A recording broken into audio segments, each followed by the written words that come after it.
offset of the cost that they can eat for free, which is really wonderful. Did you have a question? I did. So what is the percent of free and reduced? Last year, I think it was 33, I have a Yeah, note. we are still in that 33, 33? 34%. Okay. And then my other second question is about a la carte sales, and there's a projected, it seems like a pretty big increase projected.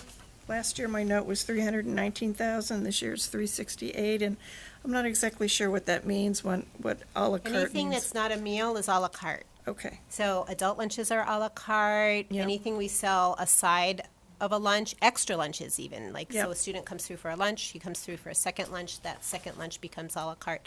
So anything that's not a meal, a reimbursable meal is considered a la carte. All of the catering that we do actually can be considered a la carte as well.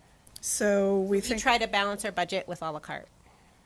more people are gonna, We have seen an increase in, Okay. we 'Cause see a that's lot of high pretty schools. I don't know how substantial. many of you here have middle or high school students, Yep. but they like to buy a lot of extra stuff. a lot of extra stuff. A lot of extra bottles of water, bags of baked chips, Yep. things like that. And my final question is, you had mentioned, I think, in your write-up catering, increasing catering, and what are the components of that? Catering is anything that we do for, like what you had here tonight, that would be considered Yes. catering. Catering for tomorrow night's dinner, that would be considered catering for that community dinner. We do the alumni banquet most years. So anything outside of the normal school day or any meetings that we prepare food for is considered catering. Okay, and I just wanted to clarify, that's for district-based activities. It is It's not like district- we're, hey, No, we got a not- fabulous no, we nutrition do department. all district-based activities, and sometimes, we just, a few weeks ago, we did there was a music festival here, I don't know what region, but it was many schools here. We were serving about 350 students on a Saturday. My staff prepared meals for them. Any revenue generated from that goes into our catering fund. Excellent, thank you.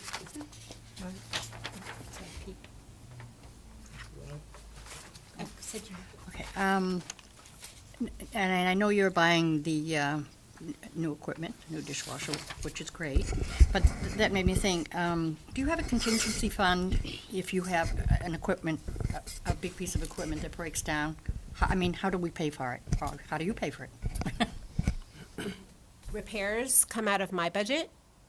Any other big expense, if we had a walk-in freezer that went or something, it may have to come out of capital funds, out of the district budget if we didn't have it. First, we would come to our budget to look and see if we had it in our budget. Outside of that, it would come out of district capital funds. Okay, good, Bill's budget.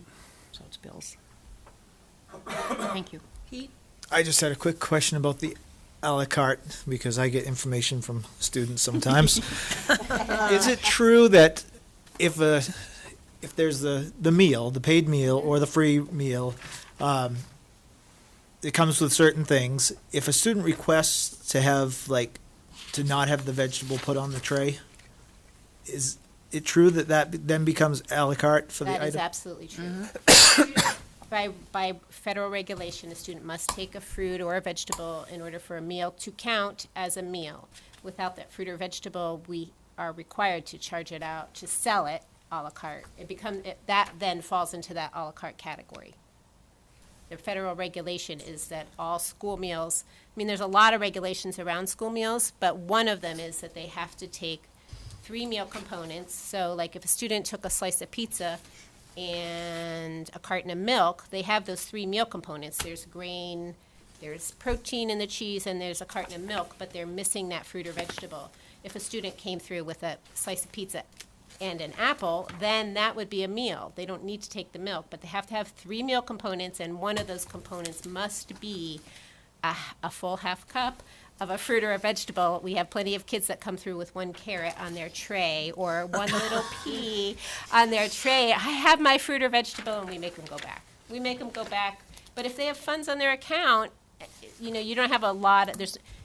seconds that that these children are in front of you. So if there's a moment, you can say, go back and get an apple, or, we've got a package of raisins here. But if there's not that split second, and they have funds on their account, it gets charged out a la carte. Or All right. charged to their account a la carte. All right, yeah, and I know that's probably mandated, and I just think about the waste, because there's kids that come through that say, I'm not going to eat that, but then it has to get on their plate so that it can get charged as a Well, we full do meal, and a then- lot of,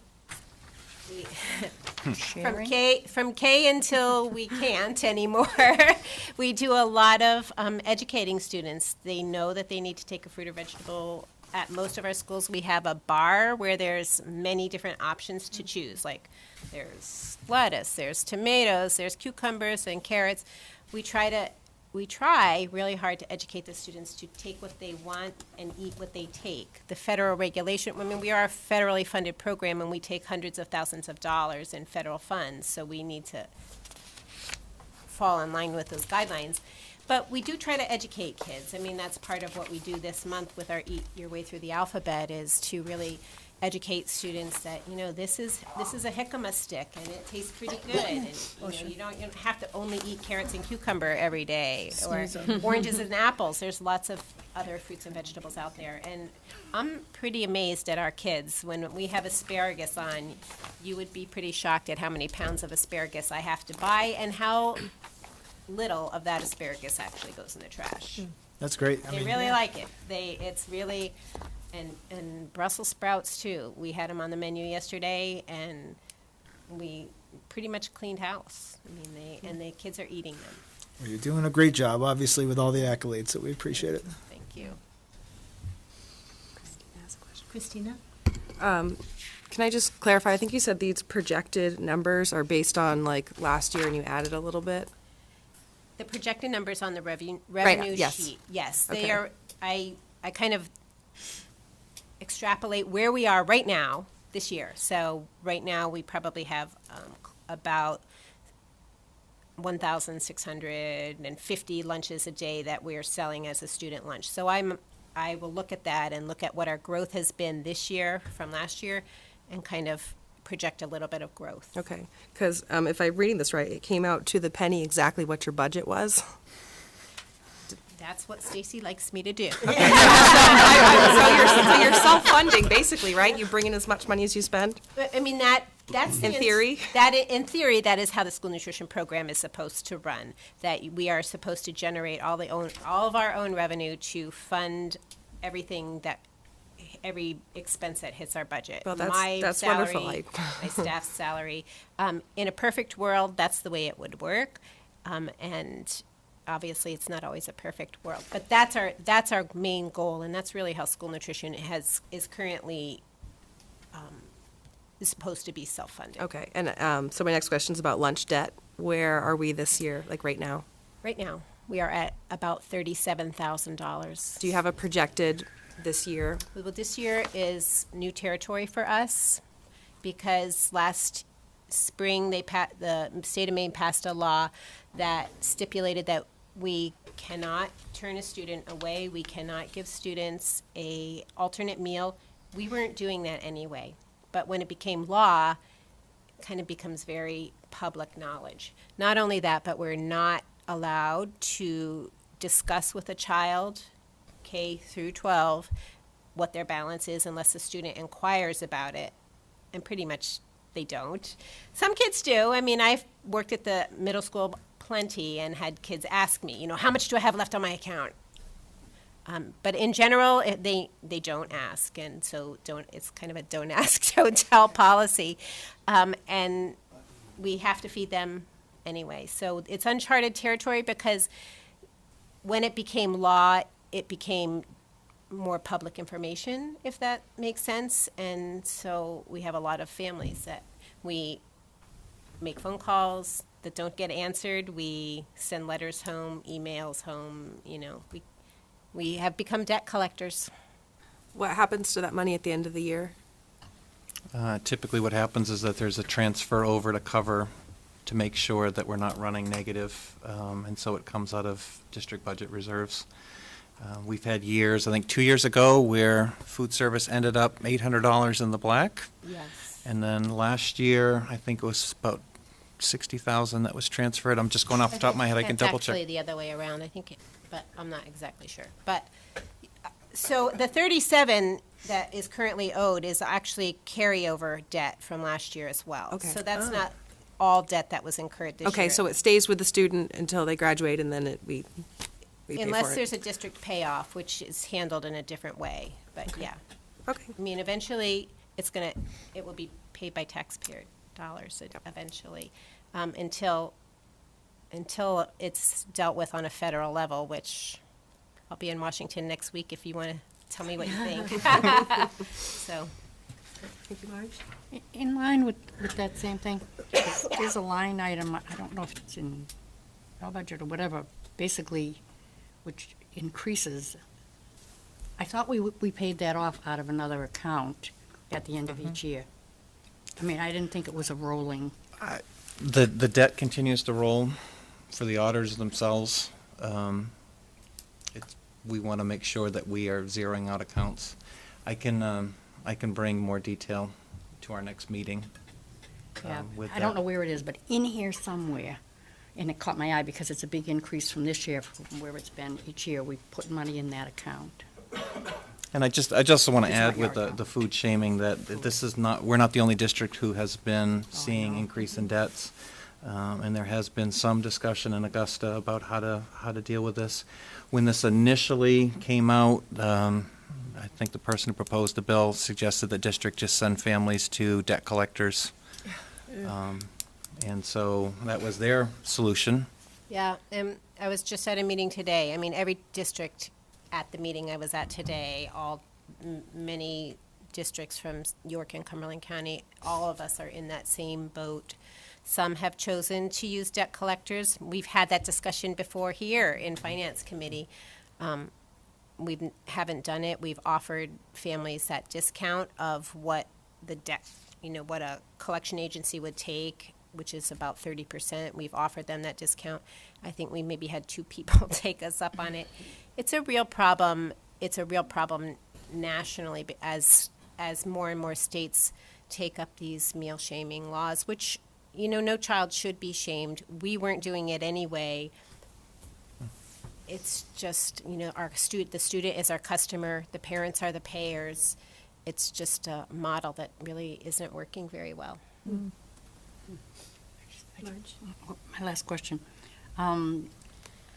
Just want to make sure I heard you right when you answered Pete. So all of the students, even if they have no money in there, get the manager's special, get a meal, and not a peanut butter and sun butter and Students, jelly sandwich. no matter what their account is, whether they're free, reduced, or paid, whether they owe money or have money, can choose any entree and make it a meal. Whatever we're having for lunch, they can eat. Whether we're having spaghetti or pizza, they can choose any of those items and make it a meal. It does need to be a reimbursable meal. So if a student has student debt, winds up at the register without a fruit or a vegetable, we are going to prompt them to take a fruit or a vegetable. Because if they owe us money, then we do not have to sell them a la carte if they owe money, and we don't. To the best of our ability, we don't. Yeah, that's understandable. Great. Real set? Thanks very much. You're very welcome. Time Magazine is doing a story on us Yes. in 2 weeks. Ooh, that's great. Very What? nice. Oh, what? Yep. Will it come out in Time April? for Kids, Time for I Kids. guess it's going to be the April issue. April. Oh, cool. We have been told it will either come out next week or either around the 15th or the 23rd. So hopefully, I just emailed the journalist and asked him if we could have extra copies. He's promised copies to the students and their families that they spoke with, but I want a copy too. So I'll share when I get it. Okay, Thanks. thank you. Thank you very much. Thank you. Next is Christine Hessler and Curriculum Instruction and Assessment. I saw that. Good evening. Thank you for inviting me. My name is Christine Hessler. For those who are listening, I am the Director of Curriculum Instruction and Assessment in RSU 14. Today to do an overview of my budget. It actually, for the first year, I think ever, is pretty boring. Pretty quiet in that respect. I don't really have a school mission because all the schools is encompassed under my position, and I support the work of the district. So for me, it's working with the strategic plan under the 3 goals, which are design for learning, environment for learning, and technology for learning. And so my role is to provide staff with the learning opportunities needed to achieve student success and to also provide them with the tools to implement our curriculum that we do. So some annual things that we are doing well this year. We are working, as you know, if you've been here and you've listened to me for the past 3 years, working on year 1 implementation of our new math program and curriculum. Anna gets super excited about math, yes. Which includes our scope and sequence, includes all our professional development, our math coaching. For example, today I was down at the primary school and we worked through how to read our iReady data for our latest diagnostic. So I have kind of my show on the road, going to each of the schools, working with staff and understanding our data, which has been great. The diagnostic is new.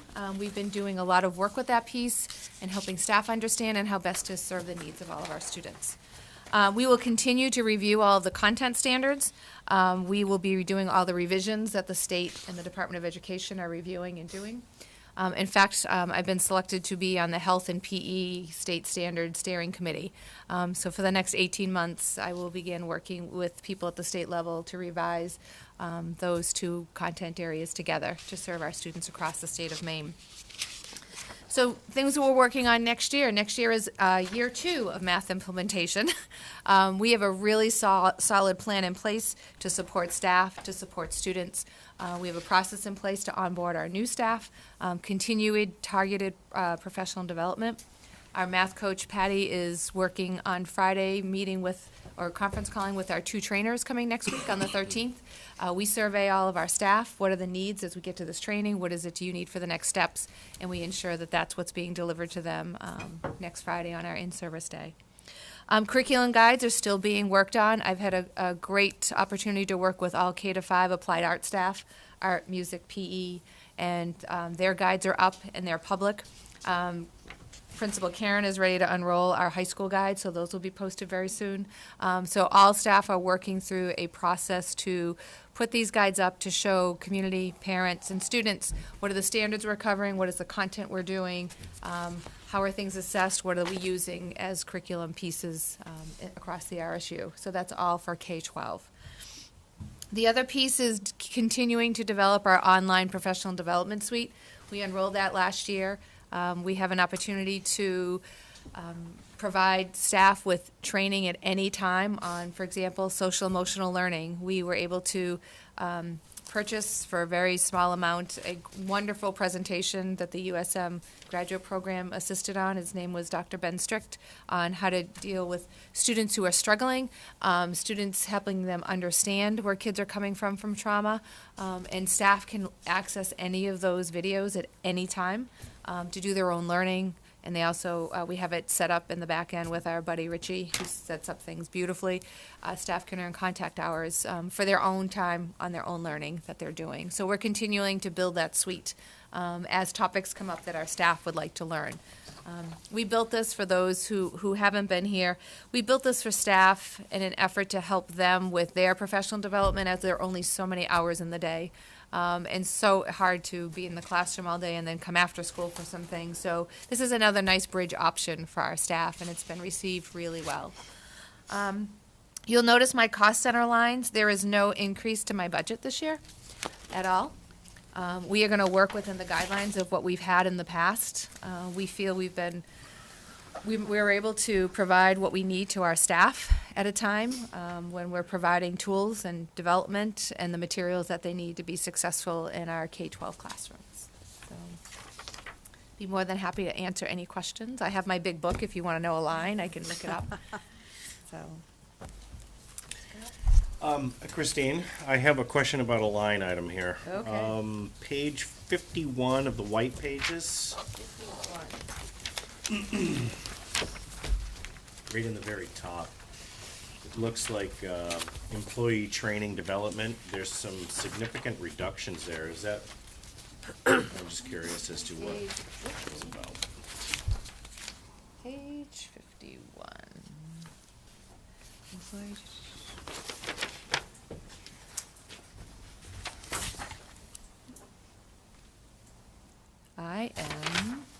I'm gonna need help from Mr. Howell.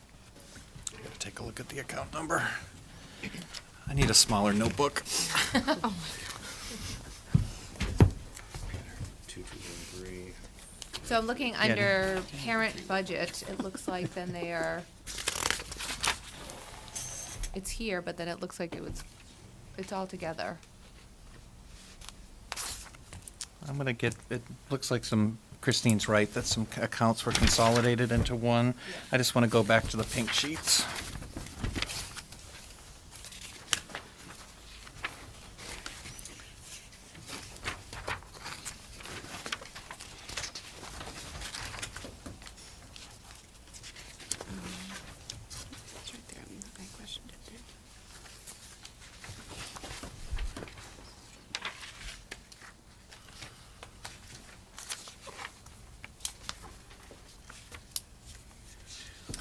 Now I gotta match the account number. No, I I know. will, That's noticed. Scott, I will get that question answered for you. Looks like instructional staff training. Oh, did she create a new line and put it together? That's what I'm wondering what Stacy did, because we didn't take a penny out of my budget. We just have it all It's under together. supplies, am I on the wrong page? I know when they do the audit, we needed to break things out into every single school, which caused a huge, every line had a school for professional development, and I think she might have consolidated it all into one, and then we But the headers. divvy that up with all of our principals. So it might be an accounting piece that she did, but we'll find out for you. We'll get that answer to you. Yeah. All right. It was Thanks, just, it came to my attention because I want to make sure that our teachers are well-trained. Yes, yes. Thank you. Well, and I- Could it be that the bottom line, because the bottom one, 900 is district-wide, right, in the same bunching? To see how that one. Yeah, it goes to a district-wide. It Yeah. looks like it was collapsed, but I just want to make sure that that Yeah. is in fact the case. The other thing that's a little unique about Christine's budget is that in addition to the professional development funds that you see in the local budget, there's additional federal funds that are designated towards professional development. So often Christine's working in two worlds, with the federal monies and then also with the local monies. But it looks like things were brought down into a district-wide account. But again, I just want to make sure Yep. that that is in fact the case, so I will get that to all of you. Okay, Christina? thank you.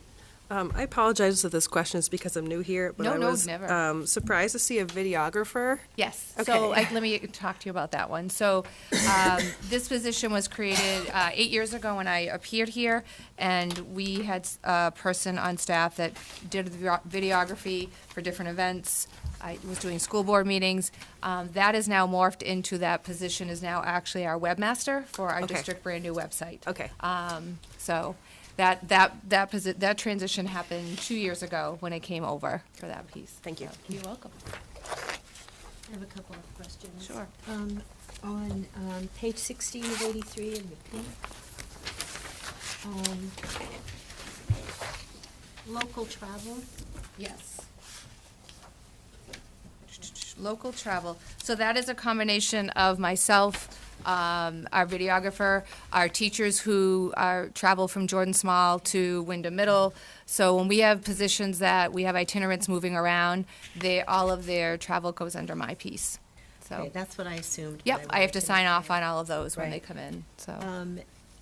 And the other question I have was about, let's see, I have it written down, was about music Yes, music. and where my notes are. But I had a question about the music, that 19 of 83, there was Music and art, maybe? music and art. Yes. That's not teachers, is that their? So this is, for example, if a piano needs to be tuned, if they belong to a membership because of some of our staff work in some of those national and state boards. They have some local travel due to pieces they move, and the art show is also in here under art. Okay. So all the tape we buy for the art show every year to Yeah. hang up, it has to come from somewhere. Okay. And I was surprised, like, there's actually a line for that piece for $525 for Wow. those pieces, so. Wow, okay, and Oh, sorry. I'm sorry, my last question was, how many years will we get in-service for the math program? That's going to depend on our staff. I am going to continue to work with staff, ask them where they are. We will eventually get to a point where we have our coaches doing the PD, and our teachers that are very astute, we're not there yet. But our goal when we adopted the new math program and through the audit process was to support staff in any way that we can to ensure continuity across the RSU. Same thing with our diagnostic. So How many years do they provide us? as long as we want. Okay. What I do love, Janie, is that it isn't a canned training when they come in. That we literally, the last time we had a training on February 5th, the 2 middle schools, and I and Ellen Bailey, our other math coach, talked extensively to the trainers before they arrived to say, this is where our staff needs, this is our next step. That's great. And they tailor it directly to what we have. The other exciting piece about the Ready Math program is that they've added in the Northeast, they didn't have a sales PD person. And that person that has just been named actually lives right here in Falmouth, and we've worked with her in the years past. She used to be part of Scholastic. So we have a great relationship already, and it's great to just pick up the phone and have someone locally with some quick answers. That's So, terrific. yeah, we've been really pleased, so. Kate? Could you just explain the increase for the Ed Tech 3? It looks like there's a shift, Ed Tech 2, Ed Tech 3. It's your very front. Yes, so what I am assuming this piece is right there is in the world of ed techs and the number of people. We've had a few people retire mid-year that have left, and as we try to do is whoever we can hire, and sometimes we try to get people to a 3 instead of a 2. So Okay. it's the shift in those certifications when they come through. Okay. We haven't added any new positions. Yeah, no, It's just those finite, like FTEs when people come in for those pieces, so.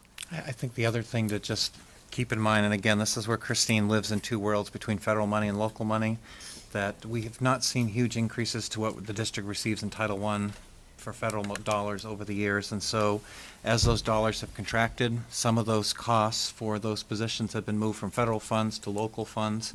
You wouldn't see the federal funds in your budget because it's outside of the budget. But as things then start to move in, because a percentage of a person is no longer can be funded, then that's where you'd see that increase of a Okay. position. perfect, thank you. And I'll be coming to see the full board at the, around the end of May, beginning June, when we have our preliminary numbers for Title I, Title II, and Title V, and our plan for, Title IV, excuse me, for what our allocation is, what does that mean for us here, and take any public comments and input we have as we plan for that, the summer applications. Perfect. Pete? Christina, as it relates to the math program, are there any costs with the math program that reside within your budget? Yes, so the textbook lines are there. We will have to buy consumables again. The teacher editions are all purchased. Unless we add another classroom, we purchase those pieces. The consumables the students use each year, we will purchase. I have to say, this staff was phenomenal in pulling out what do we need for manipulatives, having some things we already had, purchasing the things we didn't have. We actually have a great process in place. If a teacher needs something, they check with me first. I may have it and get it over to a school, reallocate pieces. So again, if we add a classroom, we need to add manipulatives. We ask staff to keep track of things like what's your wish list, what else do you need, and we'll continue to do that piece. But those are the parts where students are using a lot of hands-on manipulatives, and it's exciting to see kids work through those pieces, but those would be some of the costs for that. And were there some one-time costs last year with the introduction and the implementation of the math program Yes. that aren't in the budget this year, or are those funds being used for something else? We have kept everything similar to see where we land. We also are adding another addition to the high school math. We remember we adopted Algebra 1 and Geometry, and now we'll be adding another course at the high school for that piece. So Phil and Ryan and Vanessa have that mapped out, so we'll be looking to support them as we add another grade level at the high school for that piece. So, and we have kids coming out of the woodwork for showing up. I had to actually order extra books. Like first grade seems to be the number that we had another 2 students move in yesterday to a school. So our math coach is grabbing the materials and getting them to those kiddos and using that. So that's good. Raj? Are we pretty much leveled off with the jump start and the boost? I mean, financially? Financially, it is in our budget. Support it. I will, if the federal funds become available, for the public to know each spring. There tends to be an opportunity to apply for extra federal funds that come through.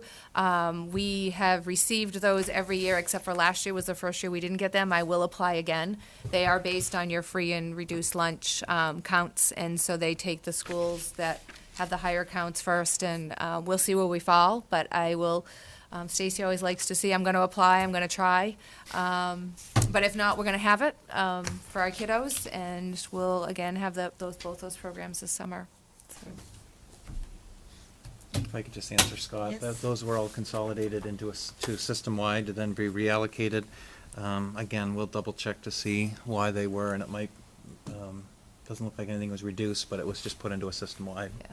So all those individual ones were then zeroed out. Because if you add them up, it comes to that Yeah. total that's on the Right. bottom line. It looks like they did it previously, didn't, and went back to it. Yeah, that's, we kind of bounce. I just No. do whatever Stacy tells me to do when it comes to signing all the forms So and all do the we numbers. all. Yes. Absolutely, let's keep her happy. Okay. Thank you very much. You're welcome. Thank you. It's now time for our athletic director, Rich Drummond.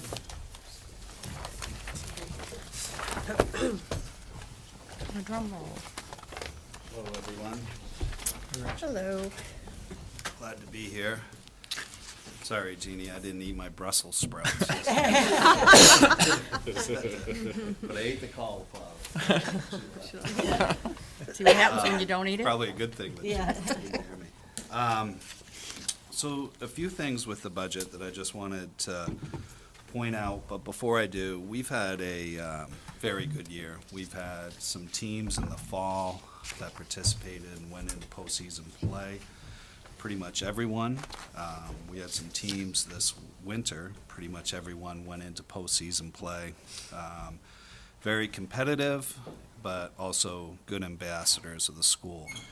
Individually, there's a kid that you've probably heard that I'd like to recognize publicly, but Sarah Hare is an individual state champion in the GS on our alpine ski team. So their banquet's coming up soon to where we're going to recognize her, and I don't want to say too much more because I don't want to ruin the surprise, but do some nice things for her. So that is a great, great achievement. But overall, as a department, we have kids that value their experiences. We have quality coaches spending endless hours. 2 communities that really rally behind the athletic efforts. We have supportive boosters and staff members district-wide. And again, we have competitive teams, which it's not the end game. It's kind of the icing on the cake. That's always nice. It's much more of the journey. But it's also nice when people can feel that pride in the town as far as the team's doing well. The budget that I have, there is overall increase, and I believe it's 3.9%, which is really straight HR related. Much like Christine, when she presented her budget, my individual lines and everything, I came in neutral, much like Christine as far as this year. I'm not asking for anything new. I'm hoping not to lose anything, so coming in neutral as far as our definite count lines and everything. It's a budget that it's definitely based on needs and keeps the kids safe and lets us compete at a high level, but it's a budget that's not based around wants or fluff and things like that. It is a budget that I think that we can sustain and go another year without asking for something. And it's much like in the last few years, previous this, we've had some times where we've had to cut here and cut there. It's just the sign of the times. But also last year, during the budget season, it was adopted through the athletic budget that some of those things were put back into the budget that we could try to do for the kids and get back. And that's what I'm hoping to hold on to and maintain. So I can take and field any and all questions about the budget specifically, but I just like the neutral word, moving forward and everything. So, and if there is anything, which I know there will be, so I can definitely try to answer it the best I can. Sounds like a challenge. No, no challenge at all. Challenge accepted. Kate first and then Yeah, yeah. Christina. Are there any sports that we don't currently have at the middle school or the high school level that would be an asset for our students? There are some programs on the horizon that I've either had discussions with people about, and I brought a little side list because I was trying to anticipate any questions. Right now, we don't offer middle school cheering. That is something that has been talked about, and we did a little something this winter that was more of a club, and it was a good, great success. We currently don't have 7th grade baseball and softball. We only have 8th grade baseball and softball. We don't sponsor middle school lacrosse. Now, it is offered through Wyndham Youth Lacrosse, but the problem that that organization runs into a lot is that where it's viewed as a club and they play on weekends and things like that, a lot of schools are starting to absorb it within their co-curricular programming, to where if a school sponsored, school sanctioned, they're somewhat leery to play against a club team just because of liability and everything. So middle school lacrosse is not offered. Something that, if you remember, a few board members are here, that when we brought volleyball before the board probably 7 years ago, is a huge success at the high school level. Middle school volleyball is starting to kind of gain speed at the middle school level. And something else that I've talked to Lisa Garno about a little bit would be unified cheering. So those are some programs that, and I've been in discussion with people, and it's ongoing discussions, and there's been no promises, but also a part of the job is being cognizant of what is out there on the horizon a little bit as far as offering for kids. So that's a long-winded answer, Kate. No, I'm interested in knowing that because I have strong opinions about student engagement and academic success. So anytime, and I know it's a budgetary thing, but anytime we can offer more opportunities for students who are not already involved, I think is a good thing. Thank you. Christina? I was just hoping you could tell me what SMMCAC is. Yeah, that's our middle school conference that Wyndham Middle School belongs to, and it stands for Southern Maine Middle School Athletic Conference. And it's a conference that consists of well over 20 schools. And one of the biggest things one of the main reasons you join a conference is that's how you obtain your schedules. That's how you obtain your competitive piece as far as being able to compete against schools. And Jordan Small belongs to the Triple C, which is a Cumberland County conference. Thank you. Marge?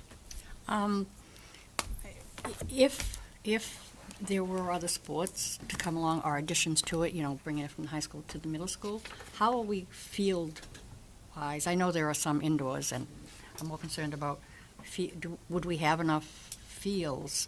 Because I know field space and time is Yeah, it's a problem. yeah, like right now, I'll just, because spring is almost upon us, and our youth lacrosse organization that does a tremendous job in town providing that club experience for the kids.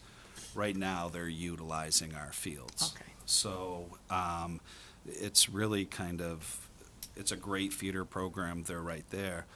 The little bit of the problem and being creative would help, but right now, the high school really, and I'll just pick on lacrosse, is really going right after school, and they hop on the fields and they go.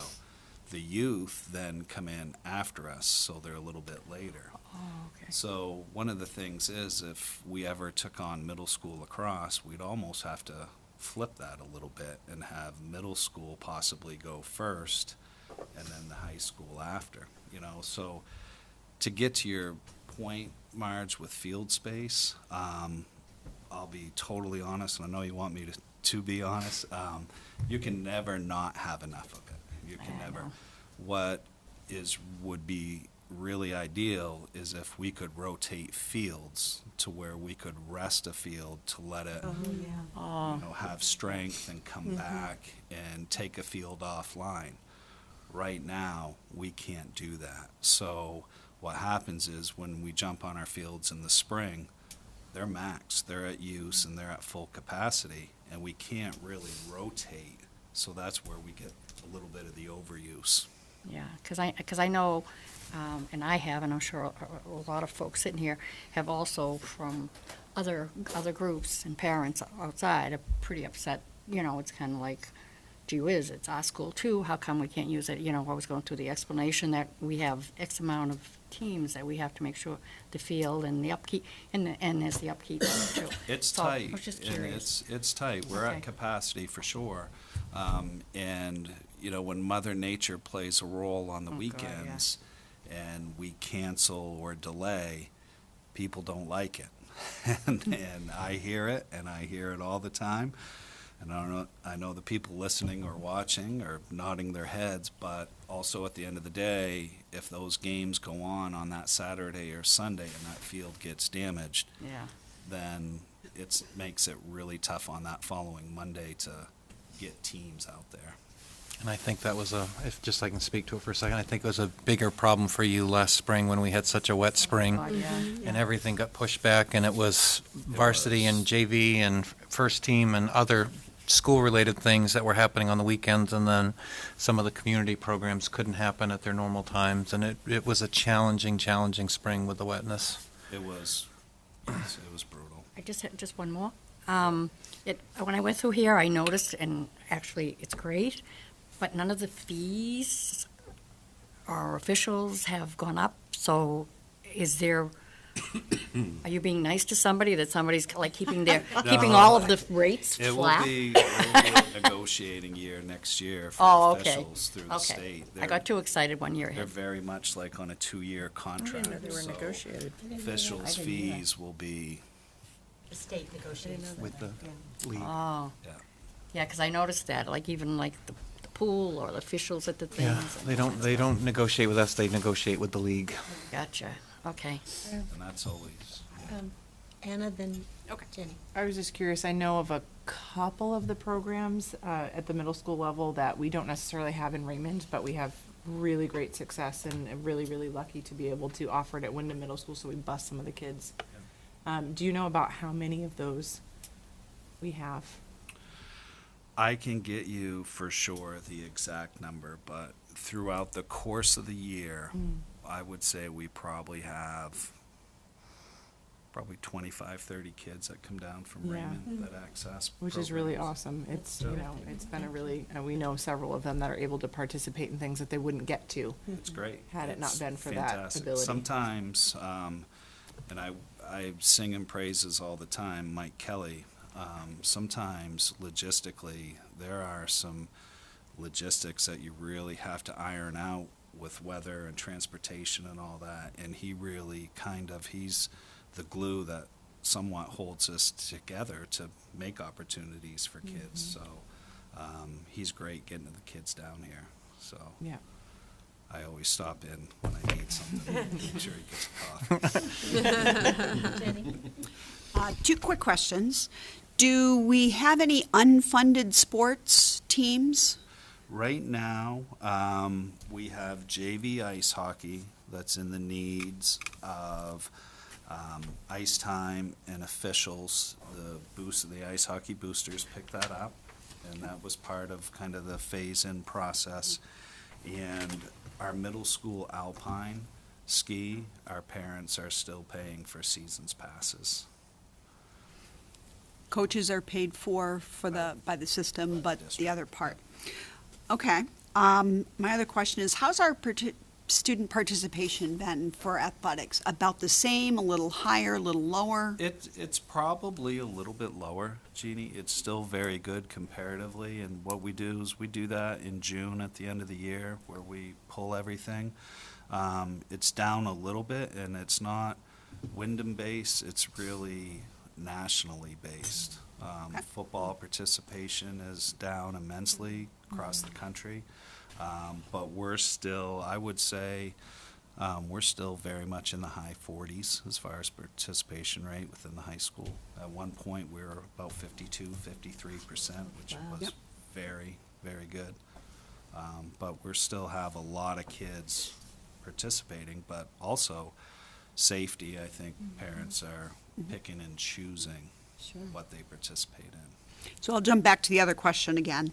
So you said it's in the wants or needs. Do you have a plan? Do you have an idea or of how to come up with at some point funding for the JV hockey team or the middle school alpine team? Yeah, it's very much, going through this process next year and working collaboratively with the A team to, work together and really bounce things off one another as far as if I need something or want something, I try to advocate for it, but also it's a team effort as far as the budgeting process. So I know it's there. I know, there's still some unfunded programs, and I'll do my best for sure.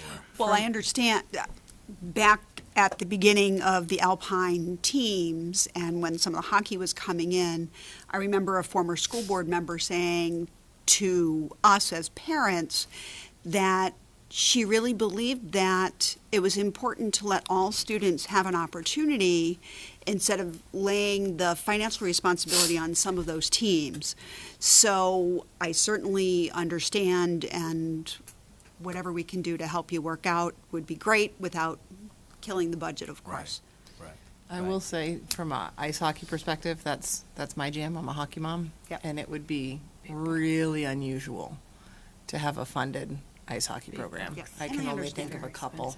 Yep. And man, would that be awesome as a Yep. hockey mom. Started out and just picking on ice hockey. We started out and it was totally pretty much unfunded, and it was it put kids and families into a decision whether they play or whether they not, and now we've got it in a very good spot, but there's still some work to do. Yep. Doesn't mean that we're there. So. Yeah, on the hockey subject, because JV's not funded and middle school's also not funded, correct? Middle school is their separate entity. It's much like middle school lacrosse with Wyndham Youth Lacrosse. It's their own piece, but the JV piece, yes, is not. And the JV and the varsity are still partnership with Bonnie Eagle and Westbrook. So if we were, as a district, to decide that we wanted to fund hockey, Yeah. each of those other schools would have to decide that as well? No, not necessarily, Pete. What we would do is we'd really look at it and try to split it in thirds equitably. So, and that's what we did when we joined forces with Westbrook and with Bonnie Eagle. We looked at who has what for funding, who can take what, and tried to split it in thirds equitably. So it's almost right now, the way we have it, it's almost right down to a few $100s, really. It's a great fit. What would, really hurt us is if that relationship went south and we didn't have Westbrook or we didn't have Bonnie Eagle, because then there goes a little bit of the funding and then we'd be back to possibly, looking to fund it and not possibly being able to. So the cooperative team agreement through the MPA has been really a lifesaver for a lot of sports in the state.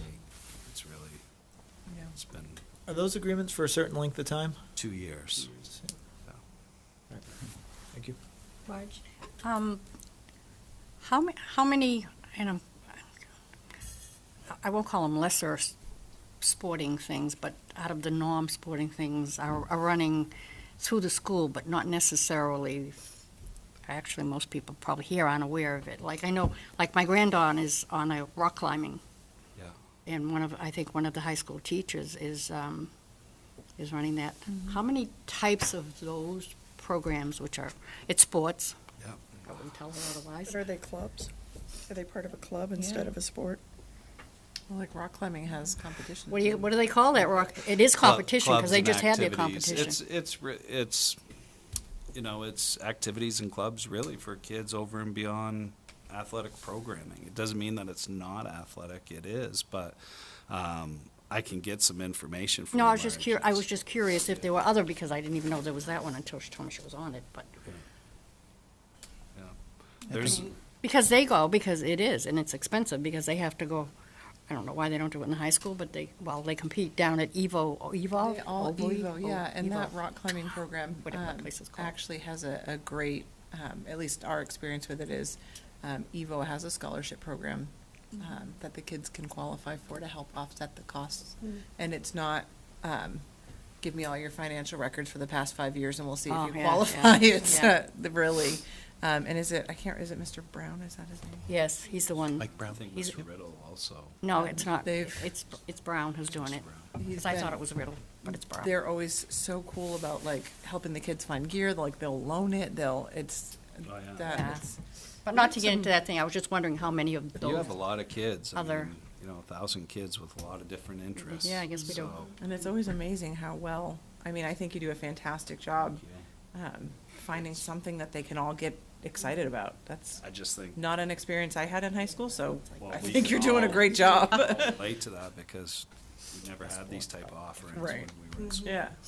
And if a kid's not involved, it's, it's Really easy to kind of just- mind-boggling. So I can use this, we can put it out to the community, if we are looking for an advisor for a Bass Pro team at Wyndham High School. A couple kids have approached. That's great. So, anybody out there, any faculty members or anybody who wants to be a volunteer advisor for the Bass Pro team so they can participate in some bass tournaments?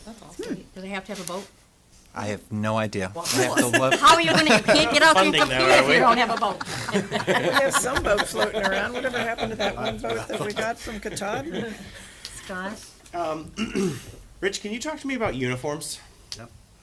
So that was one of the areas last year that some money was put into the budget. And what we do is we have a rotating cycle that try to hold to. Some years we put it off, some years the team might go a little bit early depending on wear and tear. But I have some teams on my short list that we need to take care of for next year. But it's something that we definitely have a cycle that we go through. Okay.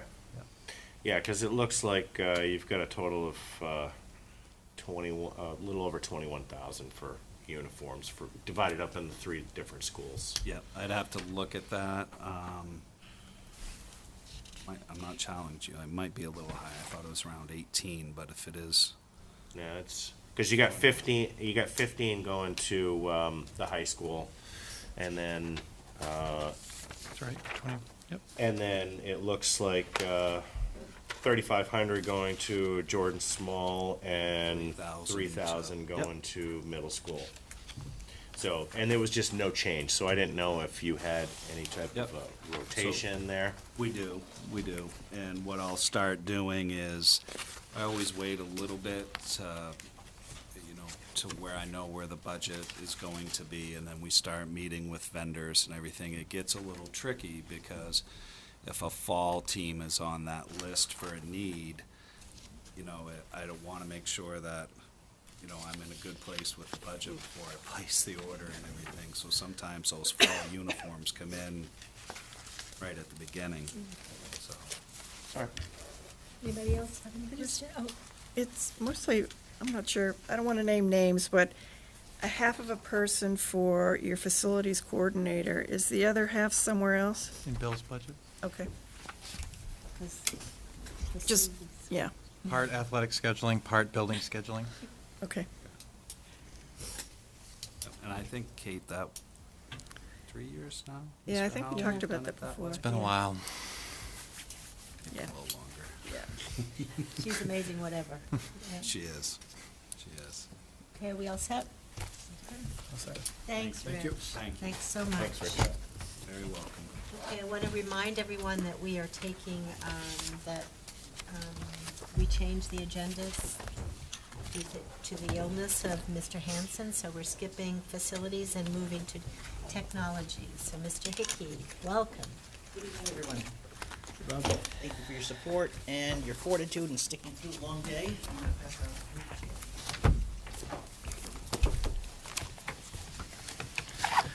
So, there's not a lot of huge increases in the technology budget this year.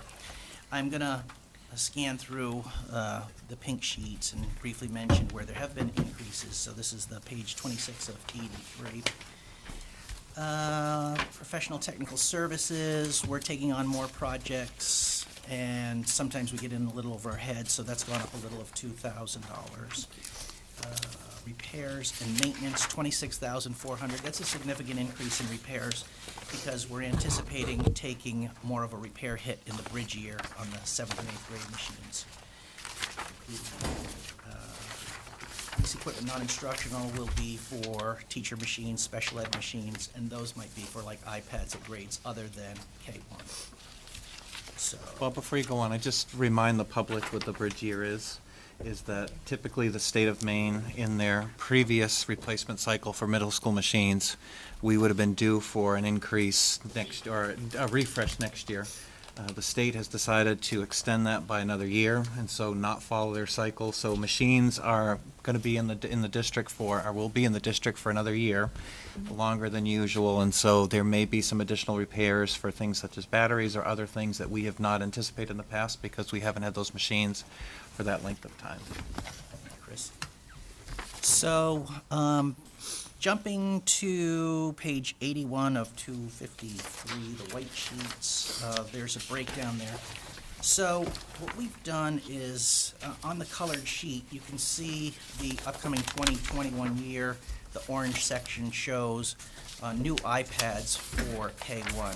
So in the past, we've purchased 5 per year over 3 years, which brought us to 15 per. And at roughly, just estimating 25 students a class, we need 10 to bring it up to 1-to-1.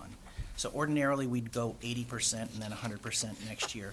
But meeting with special ed and the tech department, Christine, we've determined that there are instances where sometimes maybe a special ed student leaves a class, takes one of the limited available devices with them, and it makes a hole on one end or the other. Either the special ed student doesn't get a device, or it leaves a hole for the remaining class who didn't go off to special instruction. So we're just trying to bring it to 1-to-1 to give us more options for coverage. It opens up Apple Classroom, which we haven't been able to do up until we get to 1-to-1 at the lower level with the iPads and other things. So that's one of the 2 lines you can see in 2021 that's an increase. And the other one is the MacBook Airs for 6th grade. So you can see coincidentally the MacBook Airs for 6th grade will terminate this upcoming year. And the state's 7th and 8th grade will terminate on June 30 as well. So we've got the bridge year, as already mentioned by Chris and myself, that we didn't want to make a full commitment to buying MacBook Airs because we don't know what the state's going to do after the bridge year. They're still in discussion. If they pick a device that's not a MacBook, do we really want to make a large commitment to MacBooks if there's something else supported statewide? So this is a great solution to purchase half the devices for 6th grade. It gets us a bridge year of our own. it allows us to increase the spare pool because now we have MacBook Airs grades 2 through 12. And then it also, by only funding half of that grade, we're using that money to leverage the iPads to keep minimal impact on the budget. So on the page 81 of 253, you can see that we had allocated for a full complement of Airs, reduced it, and then increased for the iPads, K1. You can see in the other lease instructional equipment, a lot of those are year 2 of 4, 3 of 4, so it's continued of prior year leases. And then there's a small complement of iPad as well. So we're going to pick up some iPads for K1 level as well as other levels. So that's basically the increases. There's not a lot going on other than these two determinations for this year, 6th grade, MacBook Airs, iPads. There's additional things that don't come directly out of the budget in terms of, it comes out of capital. We're doing things, working hand in hand with Bill Hansen as far as infrastructure. So we've done a lot, thanks to the support of the board, senior administration, the A-team, and the public. We've purchased a lot of switches, a lot of access points. Our network is really pretty good, and it's exciting that we'll finally be able to have K-12 one-to-one devices. So we're providing the infrastructure and support for the kids and the teachers for success in education. And so this year, I don't know, it's must be coincidence, there's a bridge year for E-rate. So E-rate ordinarily is a 5-year window, and the feds have said, we're going to give you a bridge year. So what they've allocated is we could allocate up to $200,000 in spending with $100,000 in local. We don't have that much. We have $65,000 local. So we're going to leverage that into $130,000. And that's coming out of capital money. And out of that, we're going to get large-scale UPSs for the buildings that don't have generators. It's not as great as having a generator, but it's a good stopgap, and we're looking at having roughly 4 hours of uptime. So if power's down, generally within a half a day of school, students will be sent home. So that's what we're leveraging, as well as additional switches and access points where we don't have them. So if there are any questions. I have one question first. What's a UPS? Uninterruptible power supply. There Sorry you go. about that. Okay. Yeah, Battery Thank backup. you. yeah, battery backup. That's it. Little Bob, as far as the K-1 plan, we heard Christine mention that we had 2 first graders move in this week. Kindergarten's always a hard number to nail down. How confident are we that this 280 devices is going to be enough to provide one-to-one coverage for those grades? Sure. Well, these enrollment statistics I took right out of a report that runs live, and these are, as of today, estimates of what will be in those grade levels for enrollments for next year. And do we have so how big is our spare pool for? Our spare pool right now is very, very small, For the which is iPads. why this will take, for iPads, not very big at all. And it's not great for MacBook Airs as well, because we're supporting grades 2 through 12. So we're tight on spare pool. If we have one-to-one, and of course we'll buy, a few spares, but generally the iPads don't break a lot. They don't go home. The kids don't drop them. There's new pricing coming out all the time, so I'm hoping to save a little money off what I've given you today. From Tara Maker at Apple today, I got new pricing on new iPads with 4-year warranty and really tough, like, they say mil-spec, I don't know if I believe that, but like a 4-foot drop onto the floor, a keypad that's built in, that's waterproof, so they're pretty tough. So we're not anticipating a lot of breakage or loss on the iPad front. Yeah, I just want to make sure that if we're going to all the effort to make sure that we're one-to-one, that we're definitely having enough to account for any unexpected enrollments or, people moving in or not, or completely depleting our spare pool, I guess. So if we have to do more, we have to do more. But I would also like to say, as a veteran first grade teacher, there is not anything that is not droppable. I believe What you, it is. Jenny. Christina? You had a small increase in your educational software. Did you add new software, or did some of the licenses increase from last year? No, good question, Christina. Both the educational and non-educational software, one increased like 6%, the other 5%. It's just, the market, the vendors don't hold their prices forever, so we're anticipating increases. Okay. Marge? Just remind me, because the first line item is the grade 4-5 MacBook, and this is their fourth year, this is their last year. How long, this would be the top line in that same 20 grouping? through 21 will be their last year, so June 30 of 2021 will be, Well, we're a year 4, it said. pardon me? Right. What, This is their last year coming up. Oh, right, yes. Right? Yep. Okay, so you've probably already told us this, and I'm sorry if I forgot, but once they're paid for, how long do we keep them? We run them until they're loosely So coupled they're gonna- molecules. Okay, so they're not on here, because, I know we just got this, and I couldn't decipher this whole thing with this in 5 minutes. And I didn't see a replacement there, that's why I was just asking, because a No, and I think the lot other. of times we move Yep. them, I know. And I think the thing to remember is that, for instance, I think high school now is year 2 of their machines. All the previous machines that they had there are now are servicing the elementary schools, and some of those being the spare pool. So if we can get 6 to 8 years out of some of these machines, and then whether they become battery issues or other things that then, I know I just said goodbye to mine after I think I was in year 7 or 8, and it was a sad day, but but the battery finally went in it. But to be able to then move that through. Okay. I know it's not in the budget right now, pre-K, but should it miraculously be in the budget?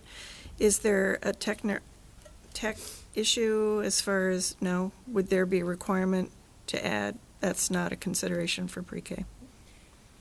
To have a couple devices Mhm. in a pre-K classroom for station is okay, but I think we could probably coordinate with kindergarten teachers on those occasions. But the Okay. curriculum design does not necessitate that. Okay, perfect, thank you.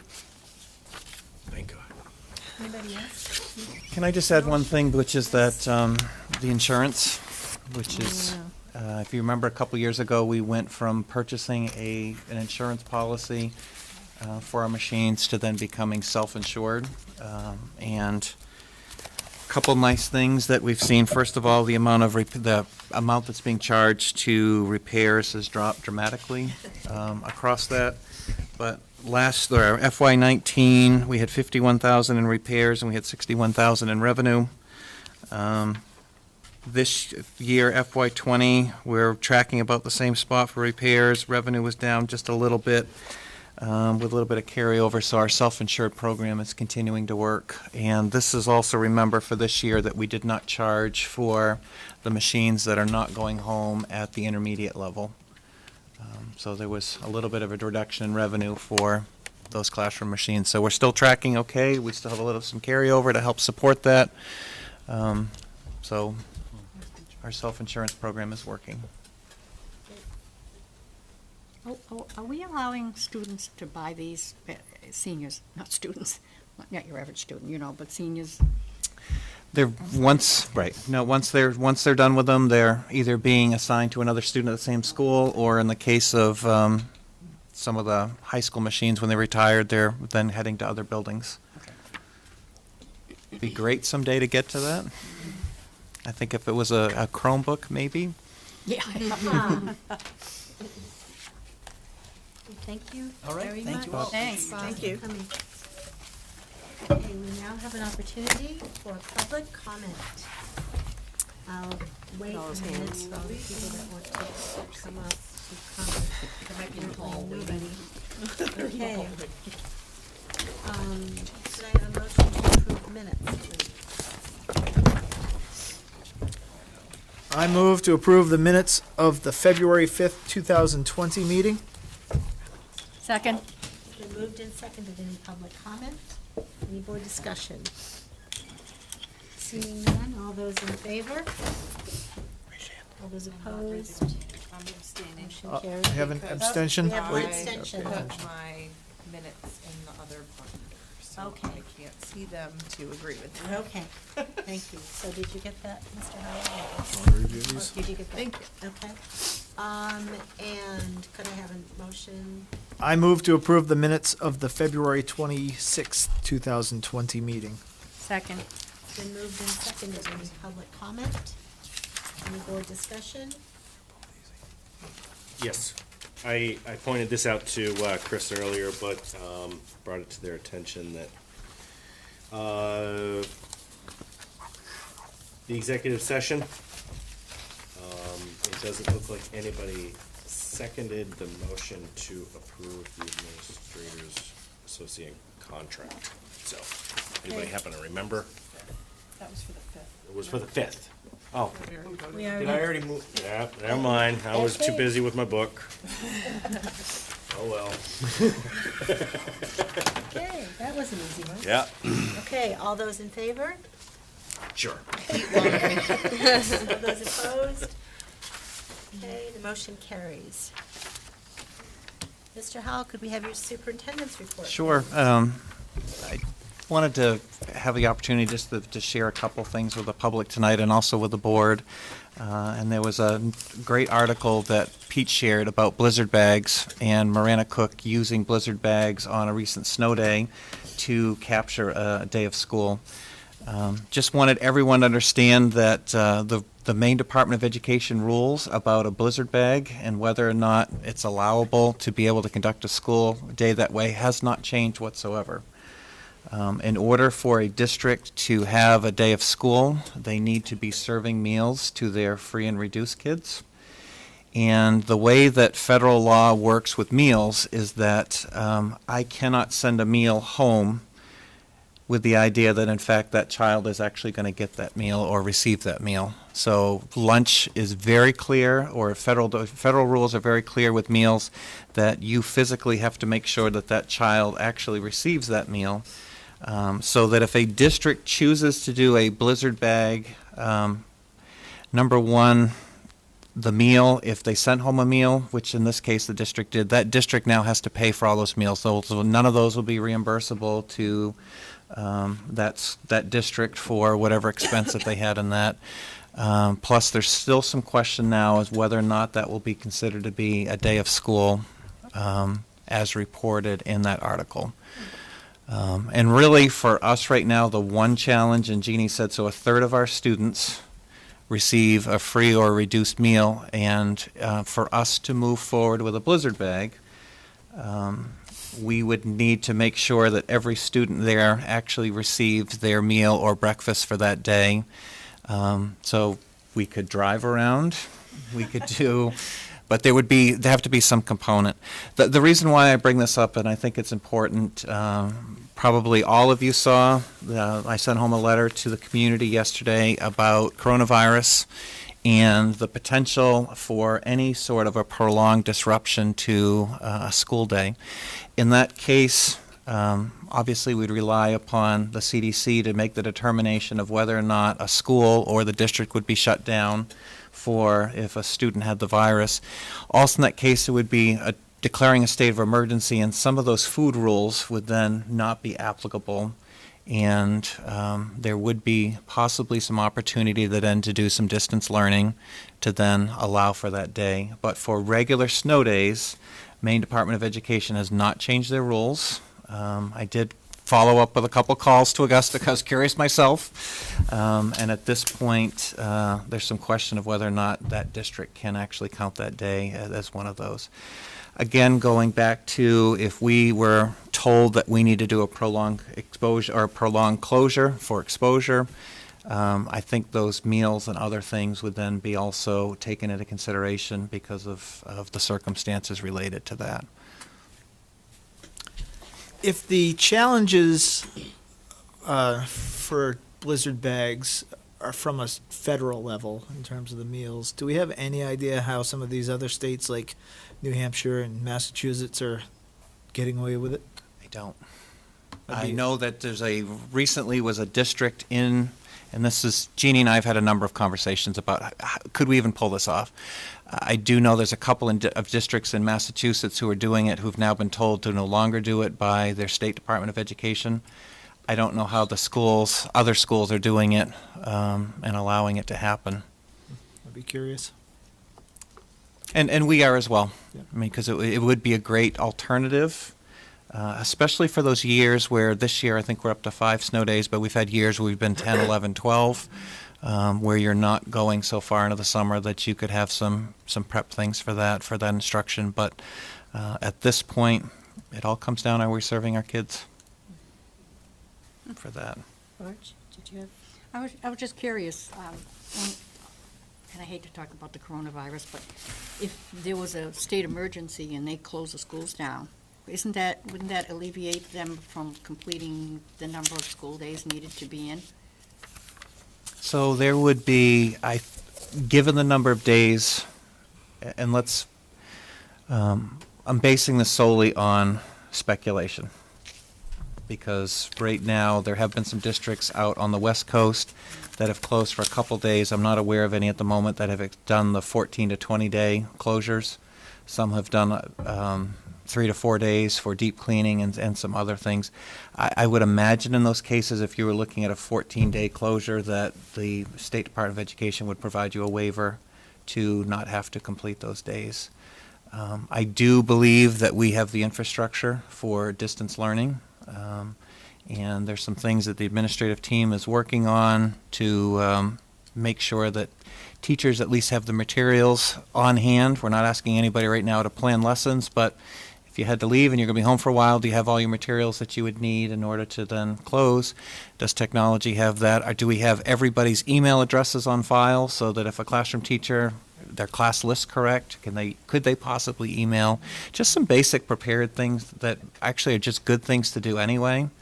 But what we don't want to have is that something happens and then we're waiting 3, 4, 5 days before we can provide some level of instruction for our students.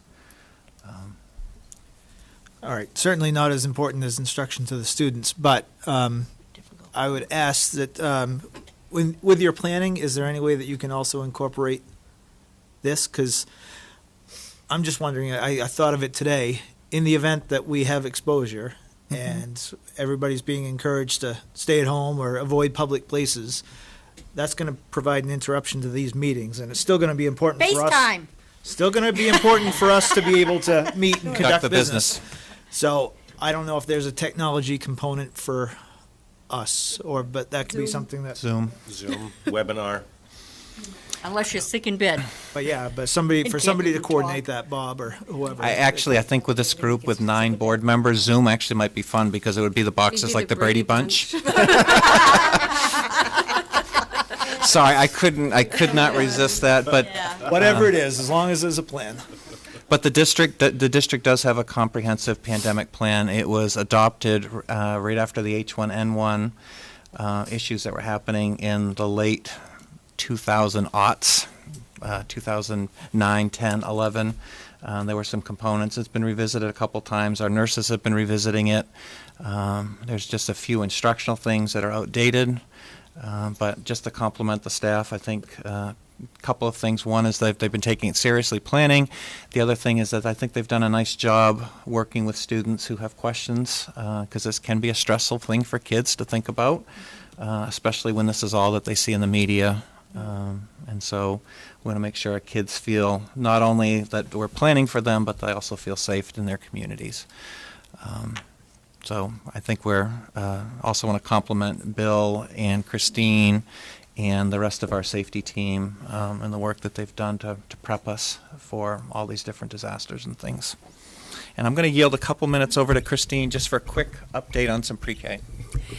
So on the left-hand side of your packets this evening, Terry included an invitation that was sent out last week to all local preschools and daycares to invite them to an informational meeting about the proposed pre-K program for the start of school year 2021.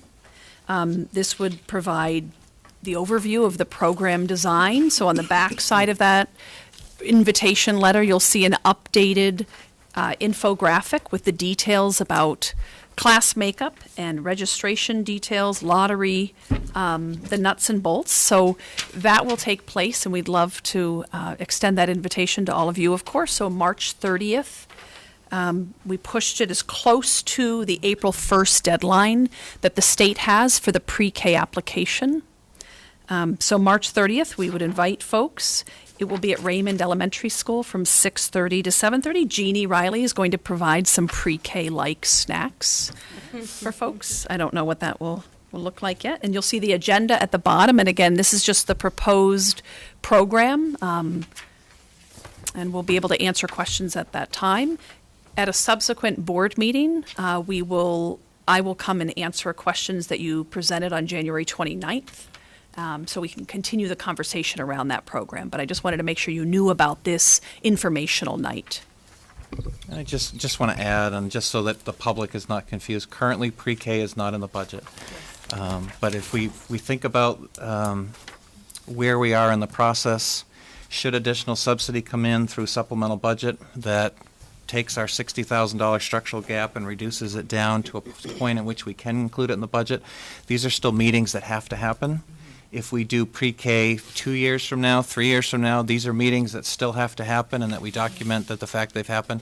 We may get to a point here to say, you know what, we cannot go any further with this and we can no longer afford it. We may reach a point where other additional resources and things may make it possible.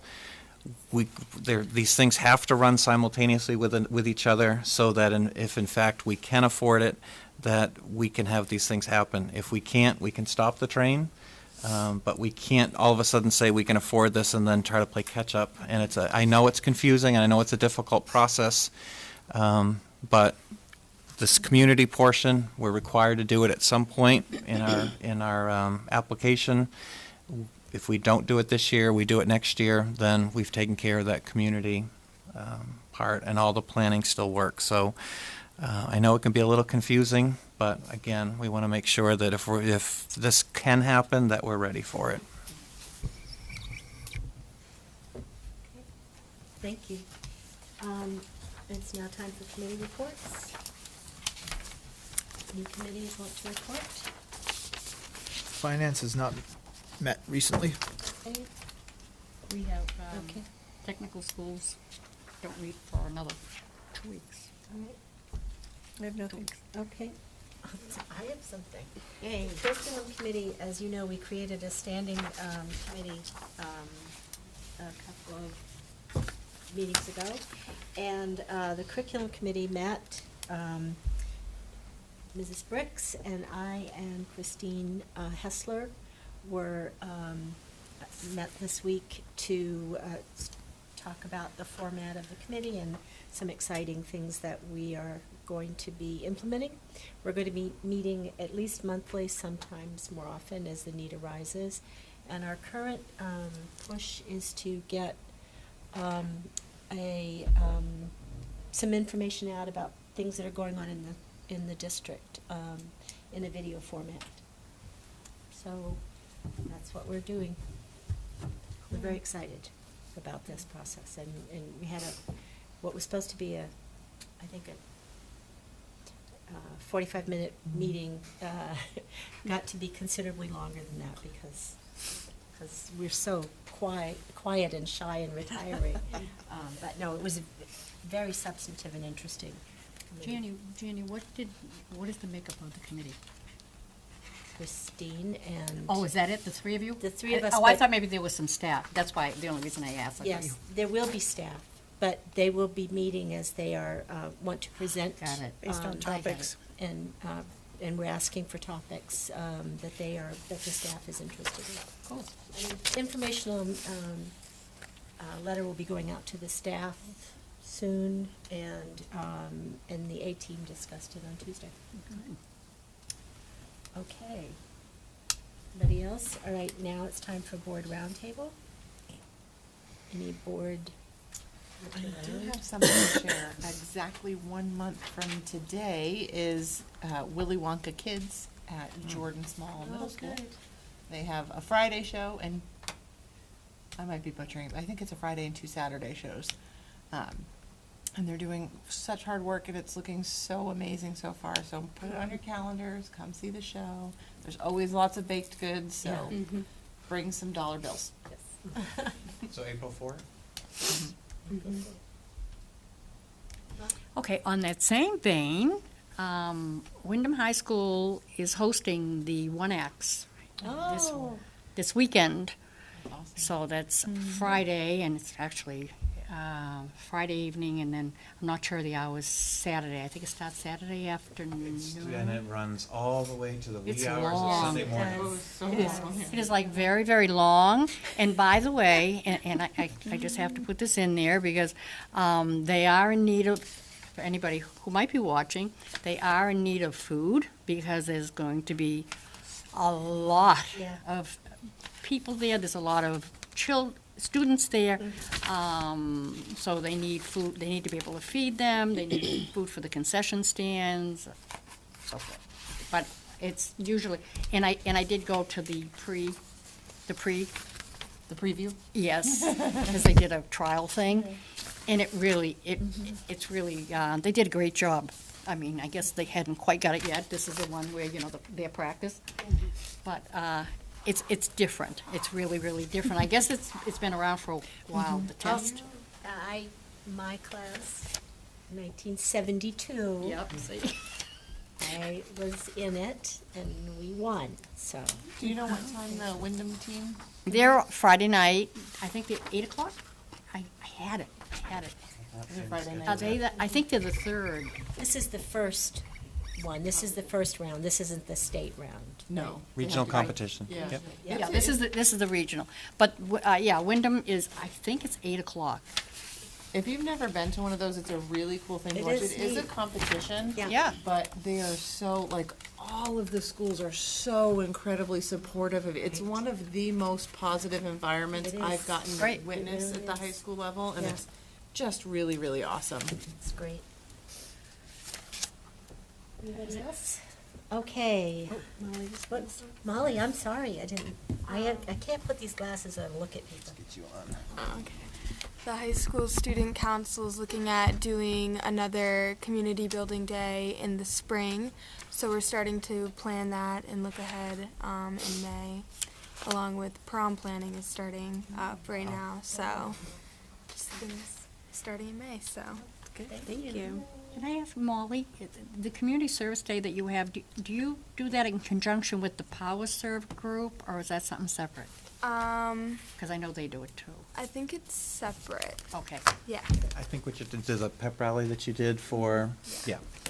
It's like, it would be a spring pep rally. Yeah. You just did one for the beginning of February, right? Yep. Recognize the winter teams and probably recognize spring, and I think one of the ones, or the events that I most enjoyed was the competitive paper airplane amongst the classes. That was really good. Really, really good. In fact, I think it was either freshman or sophomore who took it, so. Yeah, it was fun. It was fun to watch everyone getting excited about that and going cutthroat on paper airplanes. Paper airplane. Okay, that's great. Thanks, Molly. Okay, could I have a motion to enter into executive session, please? I move to enter into executive session to discuss RSU 14 contract negotiations with the RSU 14 Board of Directors pursuant to 1 MRSA subsection 405, 6D, and not return to our regular meeting. Second. It's been moved and seconded. All those in favor? Do you want to take this, or you want me just to bring it every time? Oh, gosh, why wouldn't you want Because I to can take do it? it.